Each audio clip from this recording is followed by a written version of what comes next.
But you never know that you could. And when you feel that way, ain't it good, good dancing in the red and gold.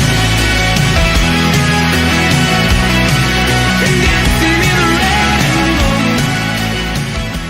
gold. What's up, Faithful? Welcome to the 49er Faithful UK Live.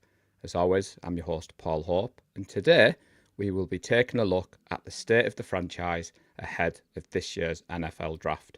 But before we get into all that, and much, much more, I'm sure, smash that like button, make sure you're subscribed, and drop a message in the chat so I know I'm not just talking to myself. As always, joining me on the show, helping me to do the deep dive, it's everyone's favourite host. He's the guest on a Wednesday, the man with the most thankless job in sport entertainment, Mr. Gareth Ellis. Good evening. I'm not always here, Paul. I do have other lives. Well, you've just returned from a well-earned break, buddy. It's good to have you back. It's good to be back. It's good to see you both. And we had a pre-scare just about 10 minutes ago. Najee Karar running late, bless you, with work, family commitments. So I'm delighted, buddy, that you've joined us. So thank you for joining us on a Wednesday, Najee. Good to see you, buddy. Yeah, good to see you too. Yeah, it was very close. On that, I have actually huge news. I'm going to announce this live. We're expecting a second one. So, Congrats, there we go. buddy. That's Congrats. That's what I've been doing all day. Scans and all that. October 6th, which I haven't checked the schedule. And when the schedule comes out, it's going to be a bit of a nightmare around there. But I might have some late night, you know. I was going to say, Yeah. it wasn't that Live games. Yeah, I can say it could have been the Cleveland-London game, but Oh, God, imagine that. that's not happening. We're going to get into all that and Yeah, much, we're much getting to more. that. So glad I could make it literally through the door 5 minutes ago. But let's forget about this. Stop Niners. No, congratulations, buddy. To be honest, Thank you. when you said you had something to tell us, and then Yeah. we'll let you in a secret, people. You know, we go off on the rabbit holes off air. Me and Gareth got a little bit excited, so Najee didn't get a chance to tell us. So that was Lee Gowland style, Najee. He's not here, but I like I it. had to up the bar because he's not here. We had an idea, though, because you are looking radiant. So, Oh, thank you. Hello, Colin. And Jason. So when we were putting together this show, you both had your own ideas. I think we are all draft or mock drafted out. So we decided to do what we do every now and again. We're going to have a look at the state of the franchise. Safe to say, chaps, we're currently in a period of transition. We entered last year as the defending NFC champions, but we finished with a 6-11 record and missing the playoffs for the first time since 2020. There's been a lot of changes on the roster, coaching and coordinator changes. So I know you wanted to talk contracts, Gareth, but Najee, you wanted to talk about positions of needs and where you feel the team may need to kind of look at in the draft. So shall we start with the position of need first and then transition to the contract talk? Sure, we can do that. The full process is everybody kind of yeah, it's definitely going to be Justin no matter what. That's not going to fly. But thank you, Kev. I appreciate it. Yeah, the full process is everybody talk draft and they look at names and who do we want? Who's the next superstars? But sometimes the draft is as simple as what do you need? Just pick that. Pick whatever is available, the best one when you are. And because we have 11 pick, I feel like we are in a position to be able to do that. And we are not at key positions on picks as well. Like we're not in the top 10 and we're not in, like in the late first round where you can start playing with things. We're kind of in the middle. So, and it feels like this year it's going to be best available. So when it comes to us, we'll be like, what's left? What do we need? Let's pick that kind of thing.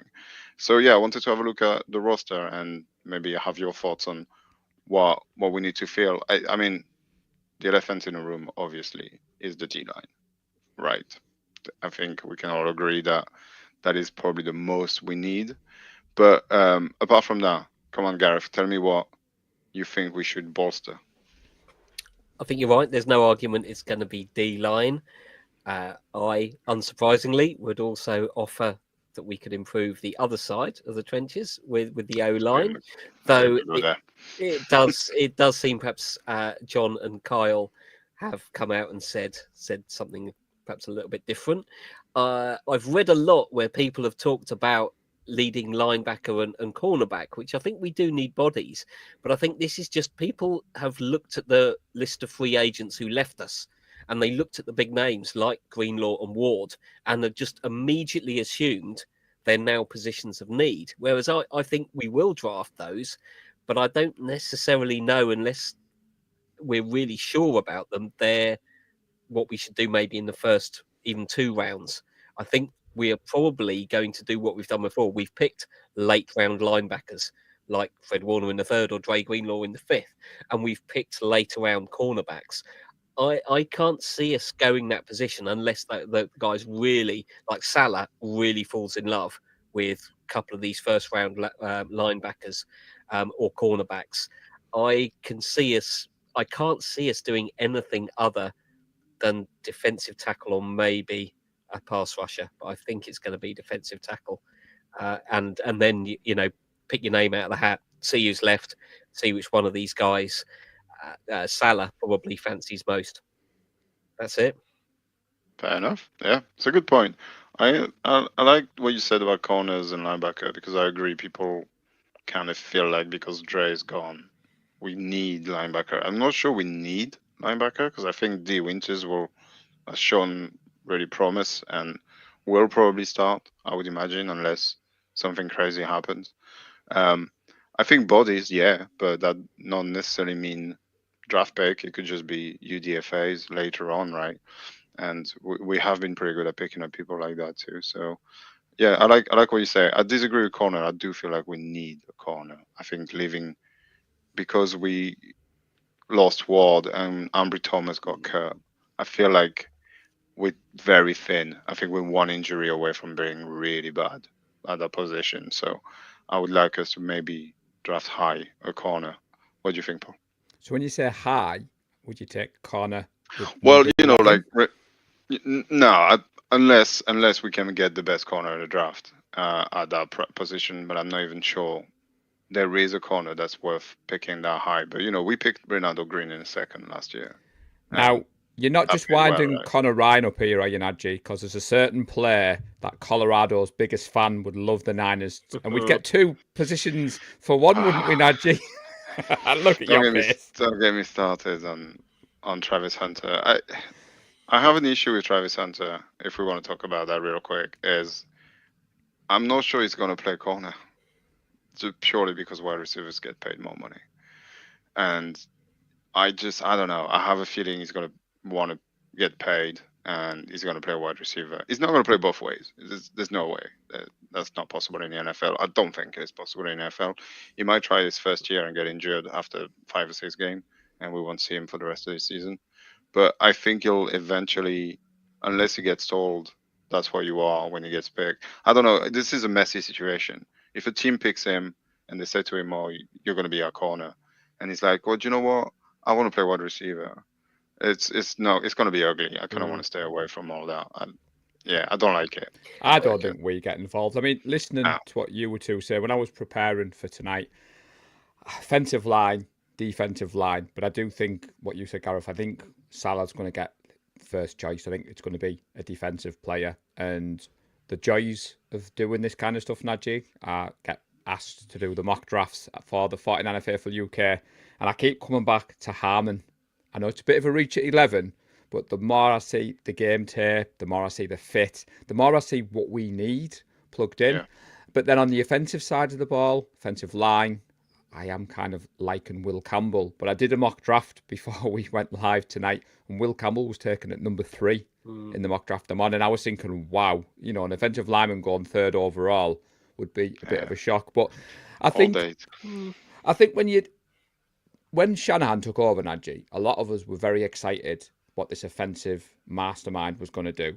But the first few drafts were quite defensive heavy, and they really stacked up that D line, especially in the John and Kyle, their era. It's been the D line, but last year it was atrocious, and I'm a little bit worried that we've got rid of Collins and we got rid of Floyd. From what I'm reading, it's more to do with a cap hit, but we're talking pennies on the dollar. We could have kept them around, and you've just said there, a position of need, losing bodies this early does seem a bit of a worry. I mean, I know we've got 11 draft picks, Gareth, but I can't see us taking that many defensive linemen in the draft. Or am I wrong? I wouldn't mind us taking 6 defensive linemen and 5 offensive linemen. I mean, I know that sounds silly, but I wouldn't have a huge problem with that. Actually, we need other positions.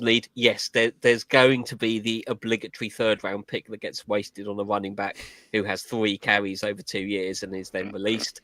That's kind of that's the kind of Dante Johnson. It's an inevitability, isn't it? So we know that's going to happen. That we know there's going to be a late round wide receiver who's probably going to sit for at least a year and see very little action.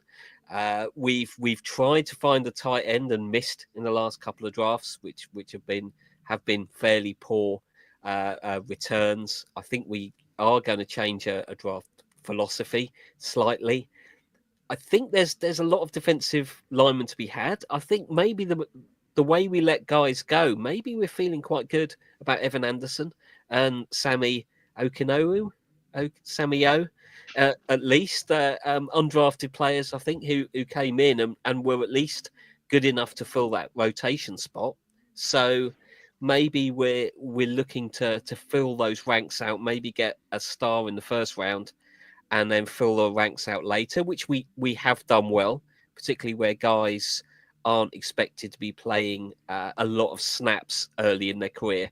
They can be brought in at the right time. They can come in and do a few snaps late in the game against tired offensive linemen, build their skills and confidence, that sort of thing. But it's trenches to me. We're in that rebuild. I'd love to see us take a tackle. I don't know that there's a tackle that will fall to us that Shanahan is going to feel is worth it. Where I kind of feel if we don't take it this year, we should be better. We're going to be picking late in the draft. You're not going to get a starting left tackle, certainly, much later than pick 10. Yeah. Rarely are we going to get that opportunity to find Trent Williams' replacement. And I think we need to do that.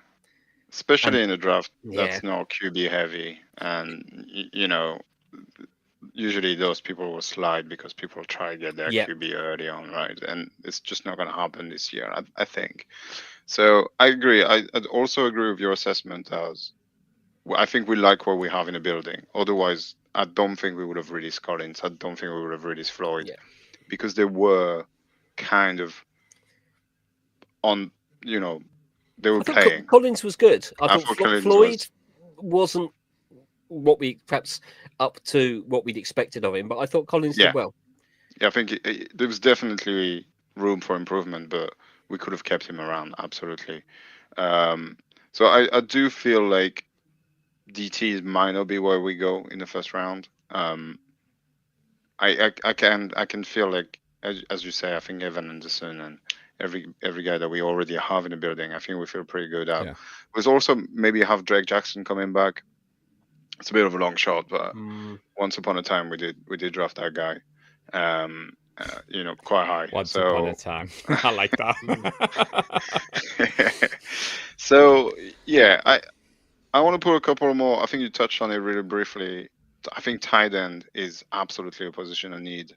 I don't think we can carry on asking Josh Kittle to do what he does at the level that he does consistently throughout the season, unless we kind of shorten his lifespan significantly.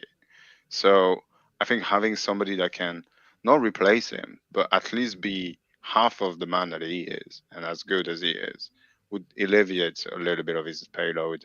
And that means we could have Josh Kittle for a bit longer, or at least not as injured all the time. To me, and it's kind of a replacement. If Tyler Warren falls to us at 11, it's a no-brainer. The guy's an absolute beast, and we can see what people like Brock Bowers did on a team like the Raiders last year. Like, these kind of guys don't come around that often. That would, to me, that's why I kind of wanted to talk about this, because when you look at the roster and you're like, oh, tight end, we have no one but Josh Kittle. You're like, oh, I-11, if he's available, just take that, right? And then the other thing that I was going to talk about briefly is special team. I think we've seen quite a lot of acquisition. I know, it's funny, but hear me out. I think the free agent market this year was very much towards special team. We signed 4 or 5 guys, which I think are solely going to play on special teams. We got a new long snapper. Sorry, Tabo, you will be missed. But there's clearly an emphasis. So I wonder if, obviously, in the later rounds and as undrafted, there will be a target on some very specific people that can do very specific things for us. And I would be surprised if we get like this really tall wide receiver because he's actually a really good gunner, or we get this skinny linebacker that's not actually very good, but he's really fast, and that's the kind of what you need on the coverage team. So I wouldn't be surprised if the draft looks a little weird, but when we take a step back and look at what those people are going to do and for the team, it'll make sense. But yeah, I think special team is one of the areas I think we should definitely start, improving. I feel like we will see an improvement this year. A new kicker in the third, no matter what. Well, Yeah, we talked at the start, Nadji, about the transition, and obviously Niners fans were unhappy with the way the season ended last year. As I said, 6-11 record, injuries galore, missed the playoffs, but the team have reacted. You've mentioned there, Brant Boyer has been brought in as special teams coordinator. Free agency, well documented, faithful, that the players we let go got paid, and we didn't spend a lot of money, Nadji, but some of the people we brought in seem to be for special teams. It seems as if Brant Boyer's been allowed to do what he wants. Long-time favourite Tabor Pepper was shown the door. I think that's got something to do with the new coordinator. We've mentioned Salah. Claire Kubiak as offensive coordinator. Now, you've surprised me because, as always, we don't prepare on a Wednesday, people. We just go live and we have a loose outline. But a part of my roster need, I was going to mention tight end mixed in with the wide receiver. Because as you said there, George Kittle is coming off a stellar season. Yet again, the Niners have been caught lacking. Arizona Cardinals have given Trey McBride a new shiny contract, which means George's price has gone up. And like you said, Nedgy, we can't just keep asking him to do what he's been doing the last few years. And I know the new tight end we brought in from the Jags has been brought in more kind of for like blocking and possibly special teams. Seems a large contract if that's all he's been brought in for. But 49ers Huddle podcast says there, no chance we take Warren at 11. Is that because Warren's gone by then, or you just think it's a risky pick? I think he's gone way before that. I think he'll go 5 or 6 maybe. Ooh. So yeah, he's that kind of guy. He's very, very good. So I mean, one thing I wanted to, because we were talking number 11. We haven't got a set order. So Gowland dropped on John Chapman's show that it's Mike Green no matter what, which was going against the message, Nadji, of Cam Scatterball. But don't worry, I've had words with El Presidente. I've put him right. So I told him that. Good. But Mike Green, I'm not a massive college football fan, so I'm no expert. But from what I can see, the game tape, everything that speaks about him as a football player is elite. But it's the off-the-field issues. It's the allegations. We've been here before with Reuben Foster. Do you think the Niners look past all that? Because there's a lot of people. I'm seeing a lot of love for Green at 11. But do you think we just I feel like there's one thing that we've been very, very good and consistent now is not getting divas. I know it feels like Ayuk and Debo have kind of fallen off the mold a little bit with the holdouts and the scraping Instagram and all that kind of stuff. But usually the core, the kind of people that they are and the way they are for the team, I just don't see that kind of player coming to us. I think that would kind of disrupt everything we're trying to do. And I don't see it. So there's a lot of love in the first round for a defensive tackle or an edge. I mean, I think that's what makes sense. But again, I wouldn't be surprised if it was something else and we load up on tackle and edge later on. Well, Colin, who's a good friend of the show, he's put there that John Chapman has released his draft guide with all the in-depth knowledge you'll need. And he's saying that the draft is stacked for DT later, so it seems a bit unnecessary at 11. Richie Stockdale, thanks for joining us, buddy. He's put that whilst every draft is vital, he feels that these next two, Nadji, are even more important. Given, I think, the fact that the window's closing and that the season we're just coming back off, do you think it's fair to say that these two are quite important? I don't know. It's just so hard to evaluate draft, and we've done it in the past few lives to look back on what a draft is and we looked back at draft from 6 years ago and we're like, oh, that was actually a really good draft, and we don't really remember it as being that. I don't know. It's just very difficult because you won't know whether that draft has actually been good or not in the next 4 years. So saying that they're important, I mean, they're obviously important. You can change your team in no time with a good draft. But I don't know. It's more of a game of chess than it is. There's so many variables that can happen and take in consideration. It's obviously important, but with 11 picks, I think if we can find 3 or 4 good professional football players out of that, I think that's good. There's also that thing that people think that you only have a good draft if you draft Patrick Mahomes, and I disagree. I think a good draft is a draft you look back and you say, "Oh, this guy's played for us every single snap for the past 4 years, and now he's gone to another team because he's good. He's a good pro." And those don't really make headlines. So, I mean, yeah, every draft is important. It's cheap replenishment of. You reopen your window if you do it right. I think like the window never closes, right? So I mean, you talked at the start. I agree with you. Linebacker isn't a great need. I know Dre Greenlaw was the one. I think we said this over the last few weeks. He's the one we wanted to keep. The others, I think the team have looked Najee at last year, and yes, it was a 6-11 record, but we let the youngsters play. And I know there's a lot of talk about Jed York being cheap and he's shut the checkbook. And we're going to talk about Brock's contract. We've delayed it, but we're going to talk about it. But you don't think, Najee, that the team have decided to think, hang on a minute, some of those guys have gone. We've replaced them with younger, cheaper players. And that stands us in good stead because cast your mind back to this time last year. We were saying Kyle Shanahan doesn't trust rookies. We're always drafting with one eye on the year after. Where last year was proven, give these guys a chance. And I think maybe that's why we haven't splashed the cash in free agency. It's got nothing to do with paying the players. You look at the cap hit, we're in quite a healthy position. And when you suggested doing this state of the franchise, what I was excited about, trust the process. The sky's not falling in. We have got a good football team. We've got good football players. But what do you reckon, Gareth? Am I being too early to be optimistic? Or do you think looking at the roster and the draft picks, we've got every right to be confident? Yeah, I think we've got every right to be confident. I think it's so long as we draft well, as long as we can avoid the misses of perhaps the last couple of years before the last draft, then we've got a lot of holes to fill, and there's a lot of slots, or there's a lot of spaces to be won by new draft picks. And I think we didn't have that in the kind of 22-23 period. We had all these draft picks with very few spaces actually available on the roster, and I think that's why some of those guys didn't play, and of course some of those that you miss your opportunity if you don't get the chance early. You end up running out of that rookie contract and you end up getting released, or there's always a younger, hungrier, fitter player coming up behind you the following year. And I think that's part of the reason why we had quite a few misses on the draft, because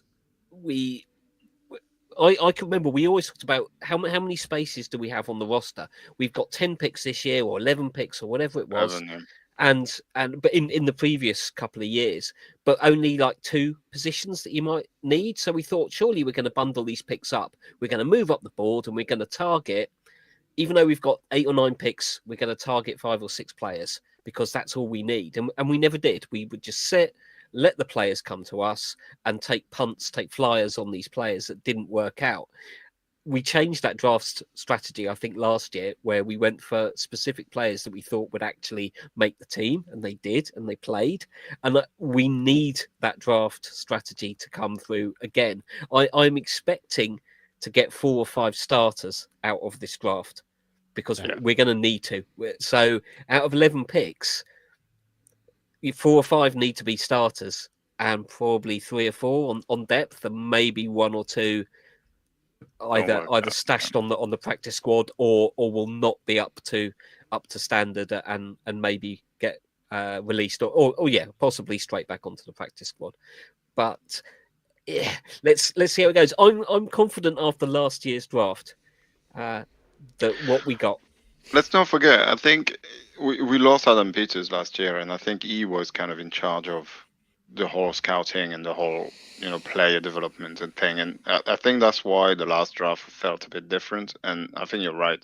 If we can kind of aim for the same kind of draft where we're like, we know this guy is going to compete at that position. And if everything goes well, he's probably going to get the job.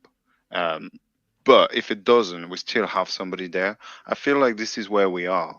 I feel like the front office is pretty happy with the core group, and then we can try and add people that elevate everybody, and then they're going to compete at those positions at D tackle and D end and all that.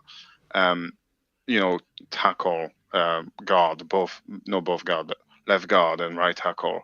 All these pieces. Like this guy, I think this guy can push to be a left guard. Let's put him in and see what happens. And when the season starts, I agree. I think if we can get, I think 5 is high.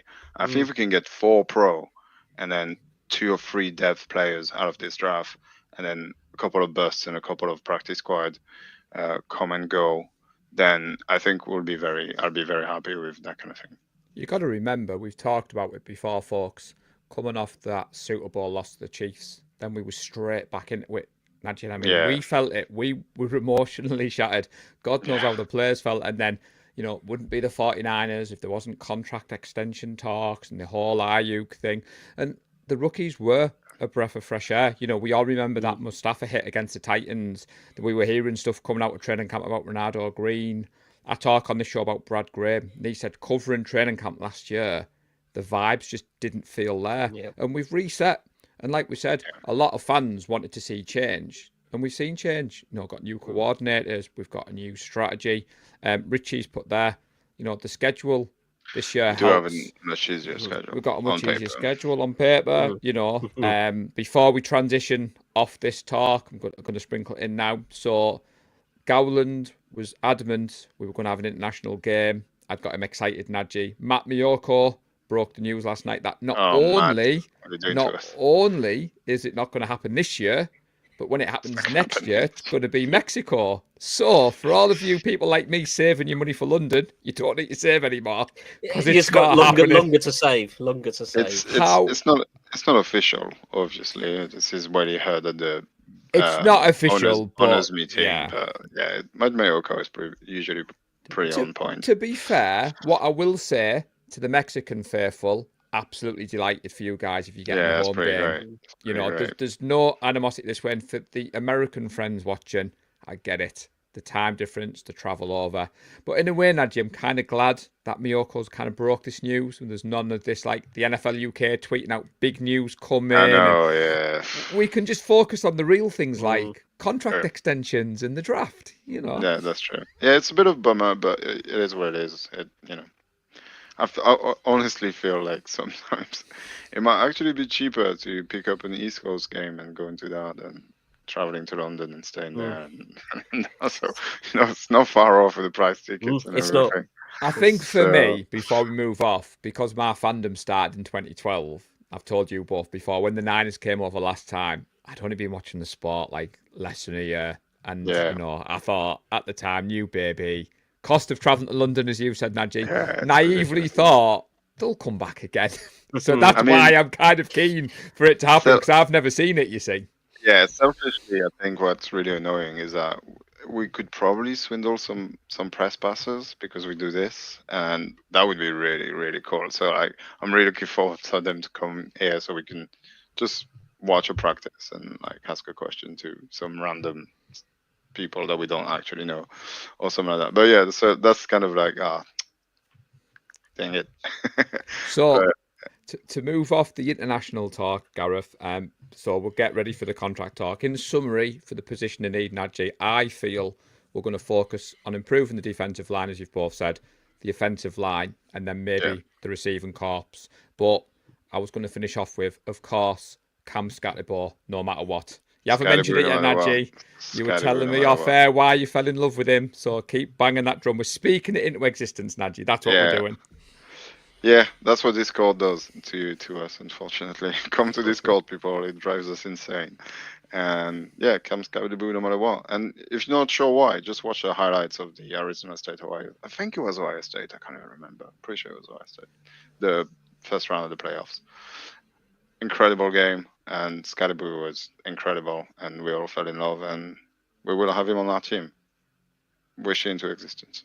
So, Gareth, any final thoughts on the state of the franchise before we open the door, which is the Brock Purdy contract extension? Because I have My a God. feeling we're gonna go down some rabbit holes. But we did target this as the state of the franchise. There was no expense spared with the thumbnail, which took me a ridiculous large amount of time, considering how very limited it was. But on that note, shout out to Red Jet Shell because it's her photo of Levi's that she kindly allowed me to use, and the link to her website is in the description of the show. But any final thoughts, Gareth, on the state of the franchise? I think we touched on it, and John certainly has touched on it. I think at the owners' meeting and things like that. We thought we were better than a 6-11 team, and we're not. And I think they've taken that on the chin and haven't come up with excuses and injuries and other things. They've said we're 6-11, and I think that is part of the reason why so many people got let go. And I like that they've accepted that these guys maybe were good, but they weren't good enough, and that's why we've allowed this turnover to happen. And I think it's decisive. The worst thing you can do is kind of cling on to the Yeah. past. The best thing to do is Yeah. is rip that band-aid off, and start healing, and that's what we've done. It's been decisive, and I think this is what happens where you have a structure with the head coach and the owner and the general manager who are all quite secure, and no one's looking at whether they're on the hot seat. And you look around at some of the mess some other teams are in looking for quarterbacks. I mean, look at that, like the Giants and the Steelers and some of these Ugh. others, and the kind of mess that their off seasons are already in. And we're not. We're ahead of that. We got the coaches in we want. We got Salah back. We got rid of the players that we felt were good but not good enough or could be improved, and we've set ourselves up and now had weeks to prepare for the draft and hopefully get those contracts done. So I think the franchise has done the right thing. It's accepted. I think the Super Bowl window is real, but I think what you can do is if you accept that the window is only open there for a short period, you shut one window to open the next, rather than keep trying to prise open the window and keep it open for year after year after year, like the Saints. I mean, the Saints are the worst for that. Just endless mediocrity now for the last 5 years because they haven't ripped off the band-aid, and we have. So I'm happy. So when you say we've got the players that we need, you wanted to talk Brock Purdy, but we haven't mentioned a certain number 10, Nadji. Kyle's got the quarterback he always wanted, if you believe some of what you see on social media. Look at his face. I'm not going there, Nadji, don't worry. I was just winding you up. I wish my reaction to that draft night was incredible. We're all on Zoom, which yes, people we will do again this year. And I think Lee was like slightly ahead of everyone, and he announced that we picked Mike Jones, and I just dropped completely. It was horrible. I mean, not that Trey Lance turned out any better, but Yeah. yeah, it's interesting. It's interesting to see what he's going to do. I think he's perfect scout quarterback. I think he's a perfect number 3, maybe number 2, also with a bit of experience. But the guy was on like 70% when he was at Alabama, and pretty good at running an offense. Now, actually playing the game was a bit more challenging for him. But like the running of the offense and the acumen to be throw the ball at the right place at the right time, he was very good at. It's just that the NFL is a little bit faster than college, and it was much harder for him. Yeah, we'll see. We'll see. Not much expectation. I think Tana Mordecai will probably be number 2, and it'll be number 3, or it'll be 2. Like, there's not really 2 or 3 in there. I mean, the reason is like they're both backups kind of thing because everybody's dressed for the game anyway with the new rules. So, but yeah, I think it'll run scout, and I think it's definitely going to help us a lot because he's a smart man. So yeah. I'm wondering if that's the jersey Gowland keeps, teasing. He's got a new jersey, Nadji, and he won't tell us who We've it seen is. it. No, we've So, seen it. I've seen it. It's He JJ. shared a little square It's of it JJ. in Discord, so I don't know whether he was It's JJ. alluding. I mean, I've got my number 10 repurposed. It went from Oh, Jimmy G to Ronnie Bell to Mac Jones. I'm getting good use out of this one, Nadji. Oh, man. Richard Curse of thinks 10. that Jones I'll be will be number number two, 2. But Okay. all jokes aside, Faithful, I said it earlier, where would we be at this stage of the season with the 49ers if it wasn't for contract extensions to talk about? As Yay. it stands right now, on Wednesday, the 9th of April, 2025, Brock Purdy has not signed an extension, and the fan base are not happy with the checkbook being slammed shut. As you said, Gareth, ahead of this show, we haven't really talked about it yet. And then early this afternoon, I started seeing some of the content creators talking about it. So now, Nadji, is a good time to rip off the band-aid, isn't it? Brock Purdy, contract extension. Go on, Which one Gav. of these wants to start? Go on, Gav. It was your idea. Take it away. Yeah, it's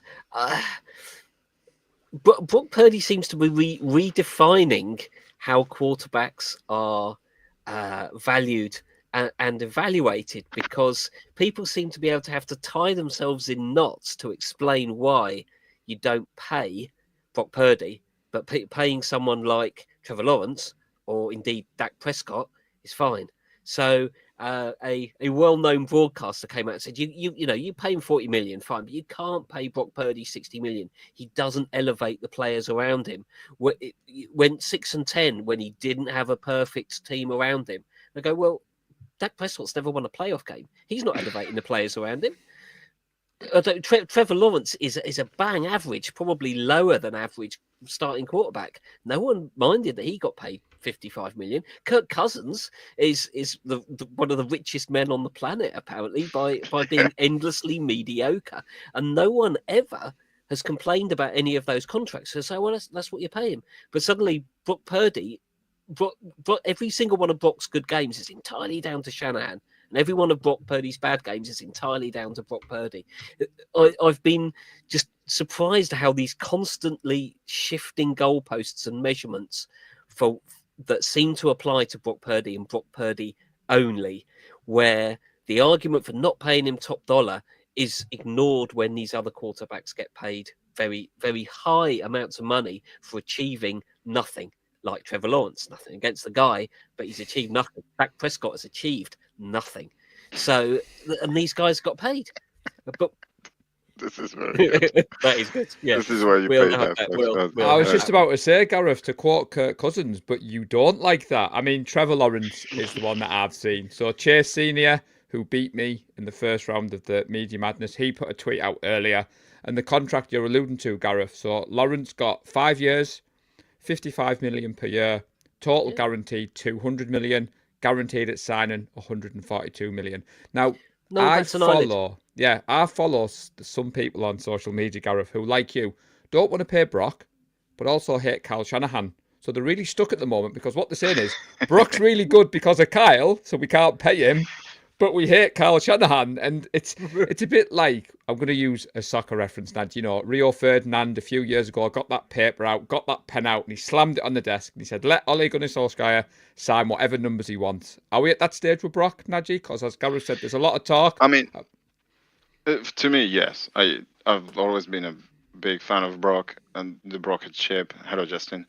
I've been on board the Brock Express since day one, and I will never get off it. I would pay him whatever he needs to be paid to stay with us for as long as possible. And I agree with you, Gareth. I think I can't remember who said it. One of the pundit across the pond said, "We will never get away from the stigma of him getting picked in round 7 as Mr. Irrelevant, and people just will never admit that this was wrong and he should be picked higher." And this is always going to be Mr. Irrelevant at the back of our head, and then for that particular reason, we can't pay him like Trevor Lawrence, who went number 1. So you're totally right. How much money did Jones from the Giants got? And nobody bites an eyelid when they did that, and they didn't pay Saquon. It's just completely nuts. Justin Herbert. Or Justin Herbert. His contract Careful, is ridiculous. Gareth. I know, Careful. you're right, though. Brock took us to a Super Bowl. Justin Herbert hasn't won a playoff game yet. And he hasn't necessarily elevated those players around him, because everyone says, well, Justin Herbert was held back by terrible coaching, or he's had a terrible O-line, or he's had a I mean, terrible he this, has. that, and the other. It is Well, true. But I'd argue that Brock hasn't had the best O-line, but No. suddenly that's, oh no, it's all on Brock. I mean, Yeah, it is the stigma. It's the stigma and the team and the Kyle angle and the we have Christian McCaffrey and Debo and Ayuk and Kittle and and because of all this, it'll never get away, unfortunately, from this reality he's in, and he's gonna get paid probably around 55 million, maybe even more, and people are gonna be outraged by it, and they're not gonna remember that his first game he walked onto the thing against the Dolphins when Jimmy G got hurt and absolutely demolished them, and then he destroyed Tom Brady against the Bucks the week after. And this guy has just been good consistently, apart from a really bad games against the Ravens. I can't remember. That's the one game in 3 years that he really played poorly, and we most likely lost that game because of him. There's no any other game that he has played in that I can say, oh yeah, Brock was terrible and he lost us the game on that day. Like, it just hasn't happened. He's been consistently good, so why shouldn't he get paid? Yeah, and the guy's been getting paid like 100,000 or whatever. It's not like minimum 7th round pick. well, I was watching Brad Graham. Sorry, Gareth. I was watching Brad Graham this afternoon, and apparently, Najee, there's about 40 college quarterbacks who get paid more under the new NIL agreement. NIL. And I've seen a few fans, Gareth, say, if Brock's not going to sign a team-friendly deal, we let him play out the last year of his contract. Now, personally, that's not happening. You can't say to your locker room, this is our man. Jed York's come out and said we're paying him. Lynch has come out and said we're paying him. We've all said Najee, he's a top 10 quarterback. You can't then say, oh, by the way, you're going to play on the last year of your rookie deal, because there's other guys in that locker room who want paid. And you can't go into battle with your QB on, as you've just said there, Najee, earning next to nothing. I mean, I think when I watched that Brock Purdy podcast with his pastor a couple of weeks ago, I can't remember the name of the podcast now, I'll share the link afterwards. He came across in there very humble and very much like it's more about what the intent shows rather than the numbers, if that makes sense, Najee. He wants to be, look, I've been overlooked for all my career. I come into the NFL, the last draft pick. This is my team. I'm being told I'm the man. I want you to put your money where your mouth is, for want of a better. And I don't think he's trying to squeeze us for a ridiculous contract. I might be wrong.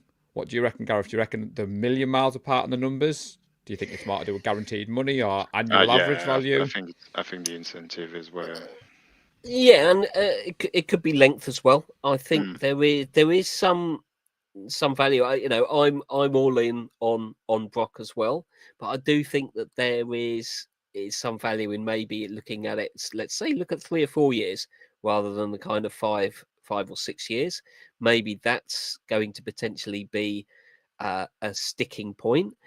It's just something happens with NFL contracts. It's almost like the next wide receiver just has to get the bigger one, or the next defensive end there just has to be bigger. It has to be bigger, and I've never agreed. It should only be bigger if you are the better player. That can reset the market, but it's almost automatic that the next quarterback who comes along, who signs a contract, is going to be paid more than the previous. I think there's talk. There's going to be a lot more TV money. And so that does give, I think, the players a bit leverage to say, well, you can give me this contract and you can punt some of that money down the line, and it's still going to be affordable because the television money will balloon. So that's a little bit of leverage, I think, that the players have got. But I think the team, does have some leverage back. I hope they won't use that idea of, well, we can let you play out and we can franchise tag you. That doesn't show the value or commitment. So I hope we go down that route. I think we'll get something done, and I don't think he will be the highest paid. I think it'll be somewhere in the region of that 53, 55 I agree. a year. I agree. And I'll be very happy with that. what'll be frustrating if it's the deal that's been reported, a bit like Ayuk last year. There was all these numbers, and then apparently it was a deal that was on the table for weeks and weeks. Yeah. And you mentioned something interesting there, Nadji, which I was going to bring it back to. You know, Brock's been the starter for 3 years now. There's enough game tape out there. You know, we are 3 fans based in the UK who love the Niners. We're not talking heads. We're not experts as much as Gowland likes to think we are, only jokingly. We're entitled to our opinion like everyone else. And a lot of my non-49ers friends like to beat me with a Trey Lance stick. And they like to say Brock Purdy is, you know, Mr. Irrelevant. You know, you're not going to win a Super Bowl with Brock Purdy, is what I hear from the non-Niners fans. And they're rubbing their hands with glee, Nadji, for us to pay him. But I'm on the same page as you. You know, we talked about it last week. Lee was there when Brock strode onto the field against the Dolphins. Tom Brady has come out and said that game, as you referenced, he was like, we're getting opened up by Mr. Irrelevant. What's going on? And everything that I've seen makes me want him to be my quarterback. You know, I'm waiting for the contract to be signed to get the jersey. That's the only thing I haven't pressed the trigger on yet. I want a Brock jersey, but I want that contract signed. He's never failed the eye test. And I think last year, the argument was he doesn't elevate the players around him. I think he does. I mean, last year, everything was wrong. The offense never really fired. I don't think Shanahan really got the offense installed. I don't think we were able to do the off-season program that we wanted. We had the fatigue. We had all those injuries. We had to cut the joint practices. I think the offense never fired properly. But what I remember from last season was Purdy scrambling around making plays and making things happen when the offense wasn't working. And I think everyone points at the offense isn't working. Purdy's not very good.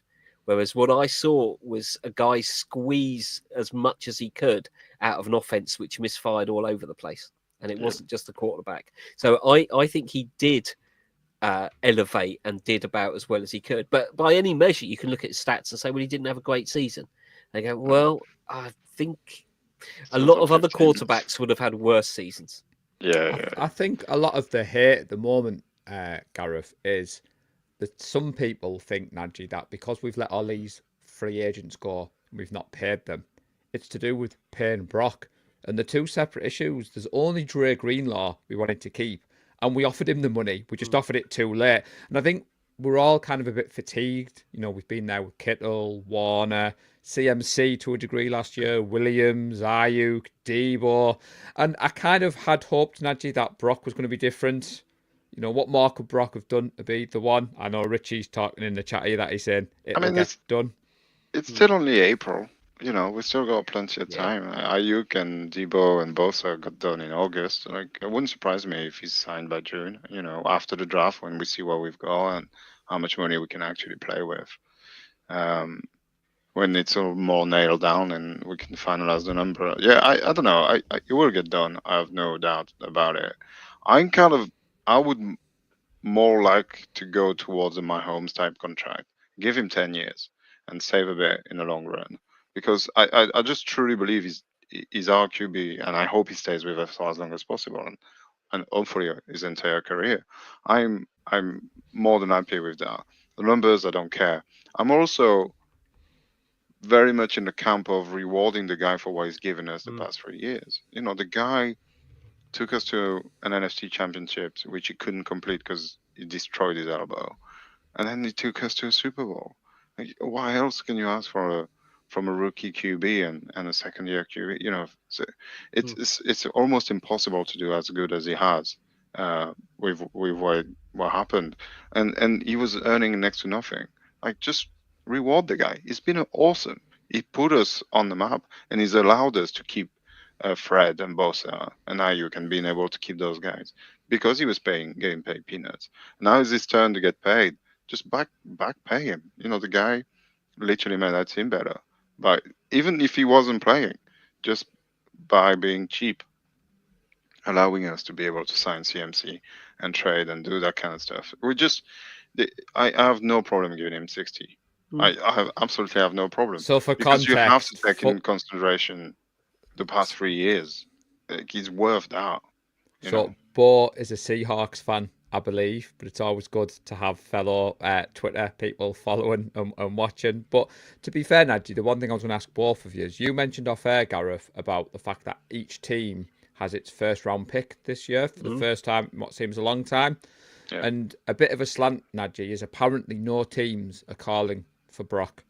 But why would they be calling for Brock? It's not like we're going to trade him, and it would take something ridiculous to trade him. But apparently that's hurting the negotiations, if you believe your sources. And I'm not going to name where I saw that because he's not a friend of the show, and he'll never be a friend of the show. But there is that leverage there that they can say, well, go and explore forward free agency, see who else would pay you 55 million a year, because I don't know that there's many coaches and general managers that would pay him that money. I think there's a lot of people who would hesitate, and that does give us a little bit of leverage. I think it does make the negotiation tricky.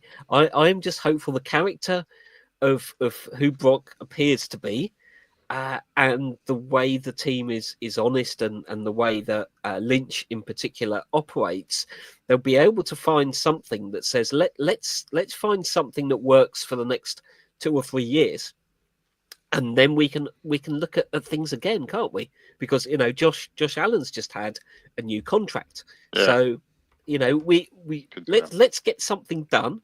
Maybe a 5-year contract, but at year 3, we'll if you've got 3 Super Bowl wins by year 3, you can have 90 million a year.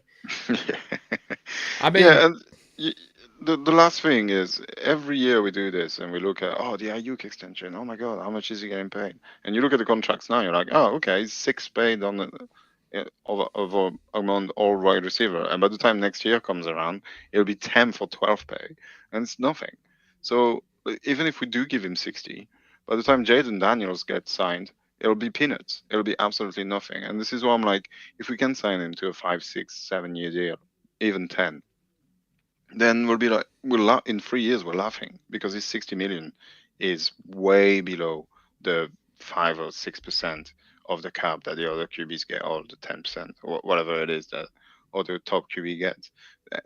You probably have to renegotiate and pay a little bit, but just sign the guy. Like, money doesn't matter. Like, it's not like we're paying it. It makes no difference to us. Just sign the guy. Unless you're a Niners fan and you don't like Brock Purdy, I don't really understand why you wouldn't like. And if you are one of those person, tell me who we get instead, because it makes no sense. But I just want to get it done. I mean, it's him this year. It'll be somebody else next year. This is what the off-season in the NFL does to people. We just have to talk about. I mean, careful what we wish for, chaps. Cast your mind back to when we traded up for Trey Lance and all the conversation to Jimmy G. And you mentioned contracts there, Nancy. That's what I was going to say. When Jimmy signed that contract, it looked mega expensive. And then, like you 27 million. It's barely back up. A few years later, it kind of looked like, is that all that they're kind of paying? But there's apparently David's put there that it's the fully guaranteed portion of the contract which has been negotiated. Maybe Jez makes sense. is having to move some stuff around because he's close. Gowland's expensive. We know this. He's not here this week. Who knows where he is? Who knows where he is and what how much that cost? And David completely agrees with you, Nadji. And the Seahawks with us, Bo, he always tries to pop in and support, which we do like to see. Appreciate it, Bo. Anything else about the Brock Purdy contract, or should we touch upon Kittle before we finish off, or do you think there's nothing to talk about there at the moment? No, just buy your tickets for the Brock Express. Still going strong. Still going. Jump on board. This is not a bandwagon. You can feel free. Just come full behind Brock Purdy. He's our QB. Yeah, I mean, our lack of leverage is I just don't want to be where those other teams are scrabbling around. So some teams are going to end up playing the season with Sam Darnold, or Aaron Rodgers, or indeed Sam Darnold. So if you're scrabbling around thinking that Sam Darnold is your savior, then. Russell Wilson and Jameis Winston could be your QB room, there are worse places to be, aren't there? And I think suddenly when you look at that, you go, well, actually, Brock is. They pay him. I'd rather be paying him than be in that QB purgatory that a lot of other teams are in. So, I mean, we've done well, Nadji, to get to this stage. It's the first time we've really talked about it.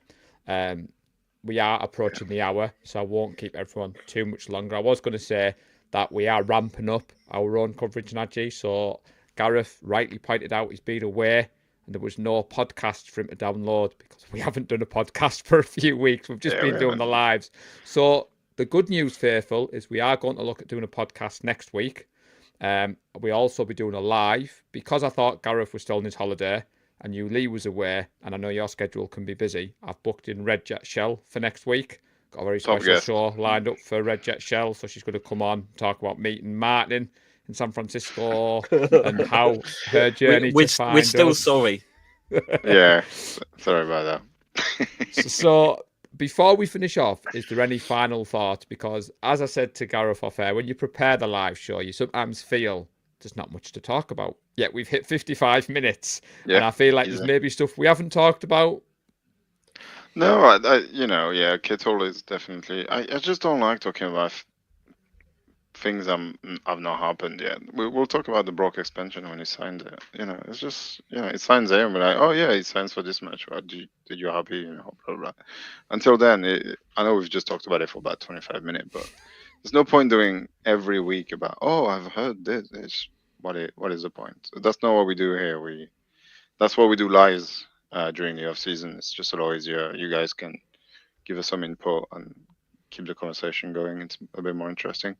Draft. We will do a Zoom call. So I know Sarah is sorting all that out. Jump on it. We can all watch it together and react live to all the at least the day one. We'll see how it goes for day 2 and 3 because it's a little late for us. But yeah, we will definitely do that. We'll also do a mock draft. Probably do it live because it's more fun. Although there's no way we squeeze down an hour, so we'll see what format we do. But we'll have to. We're on the clock. That's 6 minutes a pick, isn't it? Surely we can do it in an hour. That's no. But wait, yeah, no, but 4 minutes a pick. Lee would talk about 10 minutes about I'm going to this say it random depends. Guy. Lee came on last week, Nadji, and said he wasn't prepared, and then he went on some epic rants that me and Chris Wood were a little bit surprised at. But yeah, I mean, we have got plans. We have got Neil Graham lined up for draft week, so we are going to try and ramp up to a podcast and a live. But as always, chaps, it has been a blast. Nadji, congratulations once again. Congrats. Thank you. Fantastic news. There will be a chat in Discord, I'm sure, whether the baby's going to be called Brock or Justin. If you know what that in-joke is, I'm sure you'll have got that. Thank you to everyone who joined us. Scatterbuka. Well, Cam. Cam. We don't know if it's a boy or a girl. We will find out when it pops out. We're not doing surprise. Cam is fairly unisex, I think. Yeah, Cam's good. Cam's good. He does have to get clearance for these names, Gareth. And I am sorry, Mrs. Nadji, for watching. It is all good fun. Absolutely. She's like, Scattybo, that's not going on the birth certificate. But thank you to everyone who's joined us. As I said at the start, please do like this video, subscribe to the channel. If you're watching the show back, do drop a comment. It does help with the algorithm. I know Justin, Red Jet Shell, has been on before, but she's going to be on with just me as co-host next week, and she's going to talk about her journey as a 49ers fan, discovering the UK faithful, and as we said, meeting up with Martin at Levi's last year and getting her hands on the flag. As I said, keep those notifications switched on. We will be back with a pod, and all that is left for me to say, chaps, is trust the process and go Niners. Go Niners. Go Niners. We love the San Francisco 49ers deep in the heart. Like Joe Montana in the corner, deep Clark, Garrison Hurst.